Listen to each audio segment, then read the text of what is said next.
Welcome to CEO Confidential from Frank Pagano and Pierangelo Soldavini. And welcome also from me. Today we are talking about leadership. And we have the pleasure, the honor to have with us a true giant, a rock star. Jill, welcome to the show. Tell us right off the bat, who are you? What do you do for a living?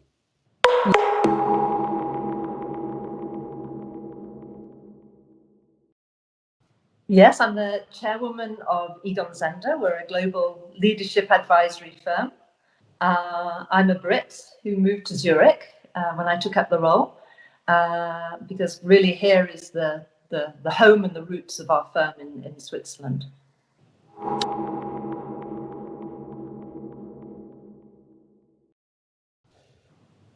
Jill, I would like to talk about diversity and inclusion.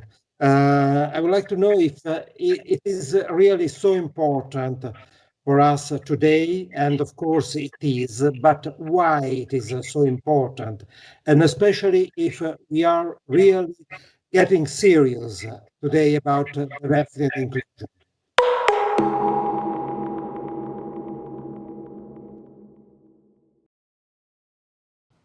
I think we are getting serious. Most companies, most leaders are.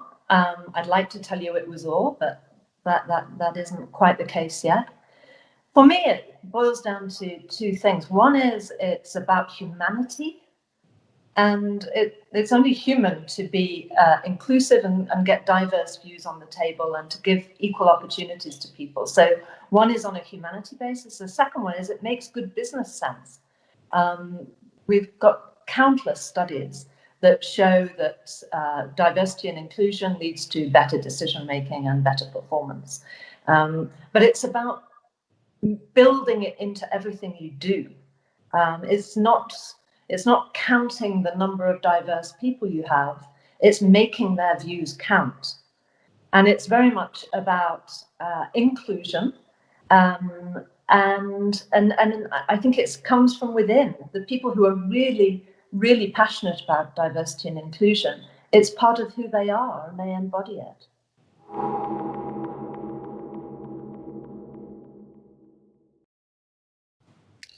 Yes, I'm coming to technologies. Which are the three main technologies for the future, in your opinion?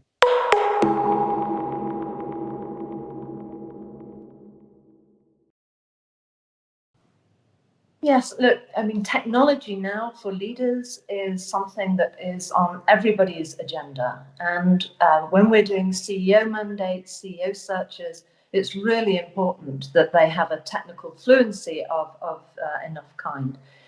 I think it's also about culture. So there are many people who could speak better to you on technology than me. But where we see technology really working is where the culture is open, where the culture is not scared or fearful of what's ahead with new technology. So there's an embracing, there's a curiosity that's really important. And that I think is very important. I mean, in our world, of course, big data is very important. And with that needs to come a lot in terms of privacy, confidentiality, ethics. So talking technology is also talking ethics and talking culture.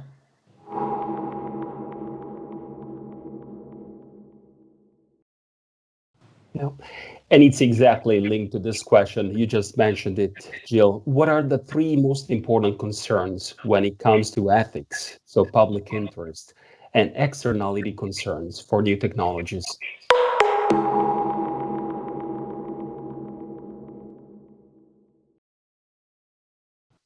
I think for big data to be as effective, you need to be able to identify ways that protect the people that you have a responsibility. So society expects us to respect confidentiality and privacy of all consumers. And so there you're having to really believe that your company is ethically strong. And if you look at some of the high-tech companies today, their cultures might not have put that top of the agenda in the past, but every tech company is now, and every organization needs to.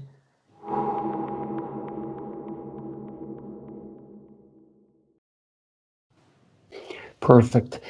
Jill, apologies for the brutal question. Are C rooms really ready for the new challenges of the future? Take new tech or sustainability, or maybe better, where do you see this being done right, for example?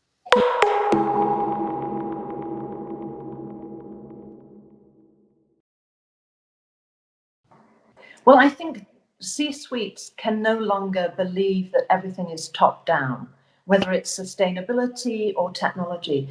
They have to now look at how do you engage people in these topics, and how do you create a movement across an organization that almost goes beyond the C-suite bandwidth, the C-suite agenda, that everybody starts embracing.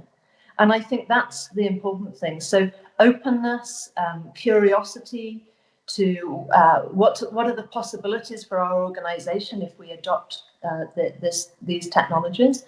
And in that, something about experimentation. But I think it comes down to there is no one leader anymore. There is no one C-suite. It's about a constellation of players within an organization, because some of your best early adopters of technology can be anywhere and at any level in an organization. So it's an organization systemic-wide issue.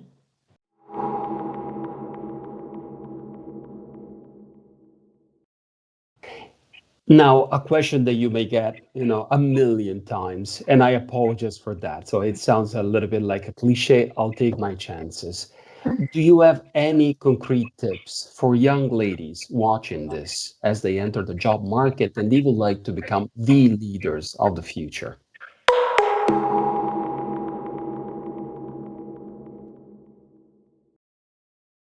Absolutely. I mean, have a dream. Allow yourself to dream, and think, why not? Why couldn't you do something? Think, why could you do something? Make sure you have mentors and sponsors, and make sure those mentors are the right mentors for you. At Egon Zehnder in Italy, as an example, 50% of our work is search, 50% is leadership advisory, and helping leaders of all kinds, and many women, to think through what is the dream that I could have for my professional career, and how do I own that identity and really get ahead by believing in myself. If I'd have believed my mentor, one of my mentors, who told me I couldn't do this role and that I'd lose the vote and end up leaving the firm. But actually, you have to have various mentors and sponsors these days, so you bounce ideas off. And I would also say, embrace the feminine qualities and the masculine qualities, whichever gender you are. So there's a study that I think they looked at 67,000 people and identified the male qualities and the female qualities, the male being more like logic and rationale, and for women it was more like intuition, compassion, creativity. But we all have those. And it's about not denying yourself that part of the whole of you.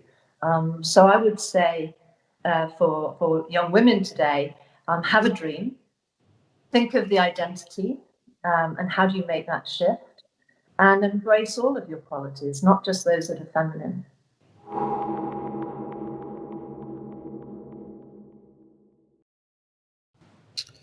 And Jill, if we have a fragile certainty in this horrible period, is that we need leadership.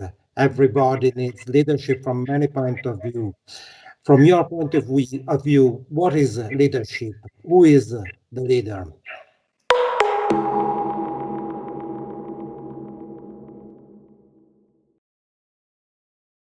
Well, I think, as I said, there's a constellation of leaders, and it's rarely just one person. But the leader at the top, the CEO, has to set the right tone, has to embody the brand and the values and the purpose of an organization.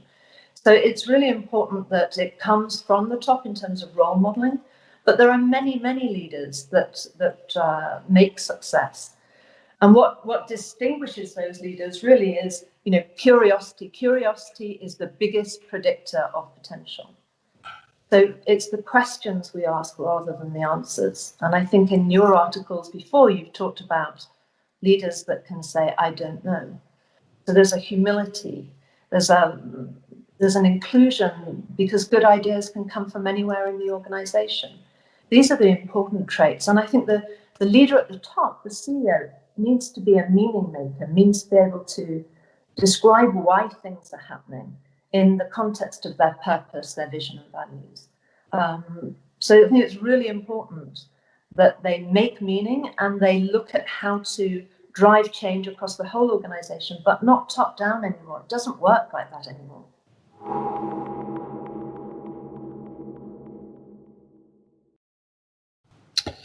Yes, and if you adopt not a top-down model, the risk is that everybody wants to be a leader. There could be many leaders. And so the question is, aren't we overvaluing leadership? And who is doing the work, doing the execution?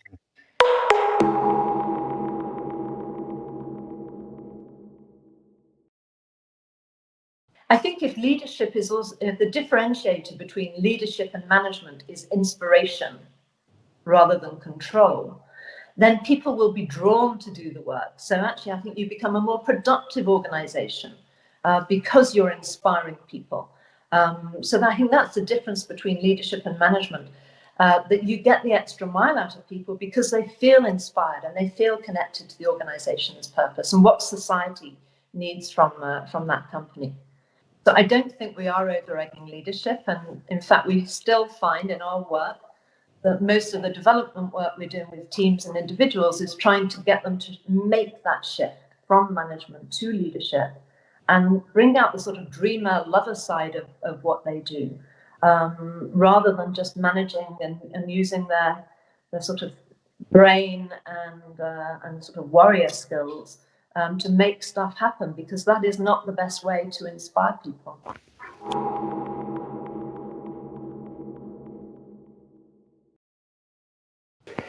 I'm going to go back to the CEO discussion, Jill. What are the 3 must-have features for the CEO of the future?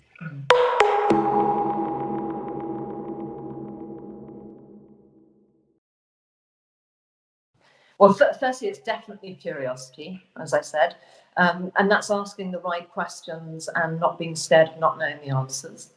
The second one is there's a degree of compassion and care that is needed, that COVID has definitely seen a bifurcation in leaders of those who have it and those who can't do it. And then I'd say the third one is having a higher level of consciousness, whether it's sustainability, diversity, but what it is that this organization needs to be doing in society today, as well, of course, as really looking at who the stakeholders are and not just defining them as the shareholders.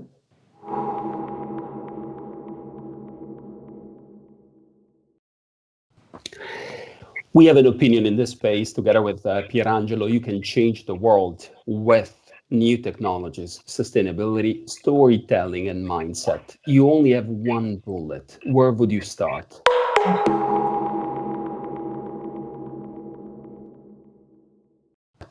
Oh, one bullet. It's got to be mindset. Because with the wrong mindset, the other bullets don't really work. If I give you an example, if I think of how we as a firm have come through COVID, we basically decided that we were going to protect all the jobs across our firm so that we could create psychological safety, so that the mindset shift became purely clients. We can really just focus on clients because we don't have to worry about our own jobs. And that has differentiated us through this sector, and we've gained a lot of market share. But it's the mindset shift that I think managers, leaders need to be looking at. Technology, of course, is part of that, but with the wrong mindset, you don't get the technology adoption.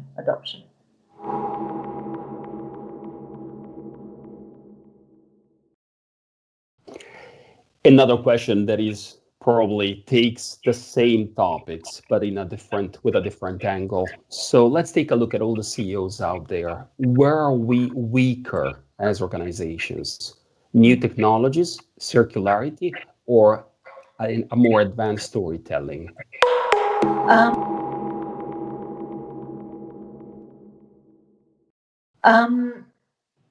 I'd like to say, sadly, all three. I mean, I think if you take Italy in particular, I think sustainability in the circular economy just doesn't seem to come up in the narrative as much as it does in other parts of the world. I think technology, for any company that is backward looking on technology at the moment, they're not going to exist. So I agree with your three polarities that you point out. Even if the leader does not understand all the technologies, they have to be asking the questions and surrounding themselves by the people that do. So you cannot deny technology. You cannot abuse your license to operate from society and not be conscious of the environment. And the storytelling is the inspiration, as we talked about earlier, and the meaning making of how you bring all of this together. I loved your three, actually.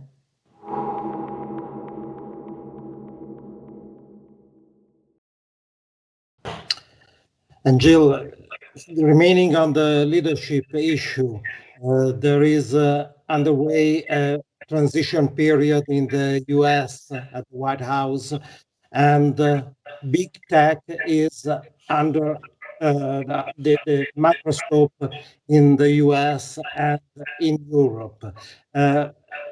Coming to these organizations that are dominating the world, which skills do they need for this at the head of these organizations?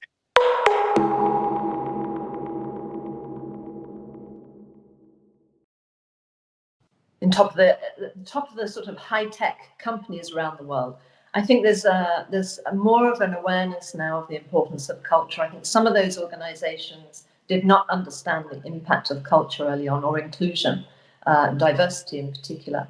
But now I think there's more recognition of the importance of culture.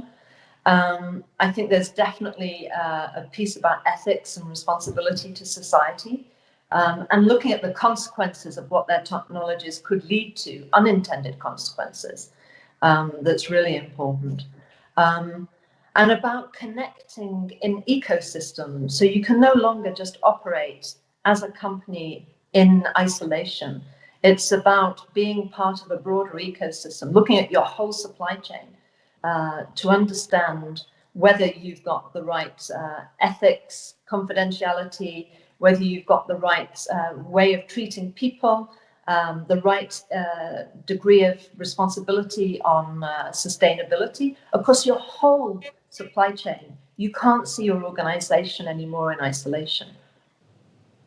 And I think sometimes it's about competing in your sector or with other sectors. And a lot of the tech companies now are having to work with each other and work with, for instance, health tech companies.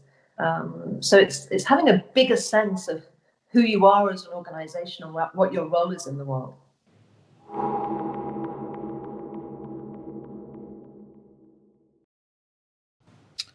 And coming to another point of view, you stressed many times the need of innovation and the change in this world, this new world. Which is the main obstacle to change?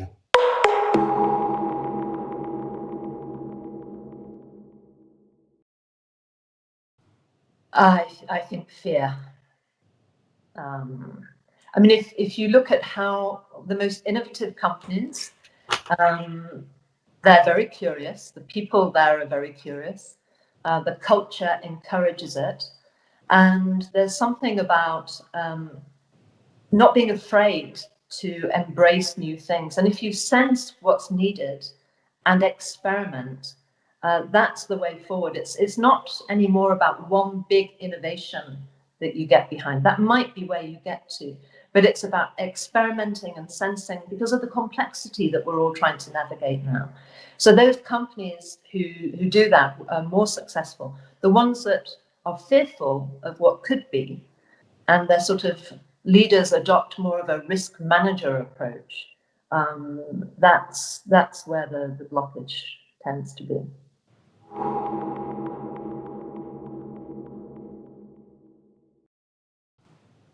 Perfect. I would like to thank Jill Adler for being with us, for his opinions and his stressing about culture and curiosity for the leadership of the future. From me and Frank Pagano, really thank you, and thank you to all those who have been with us today, and see you next time with CEO Confidential. Thank you.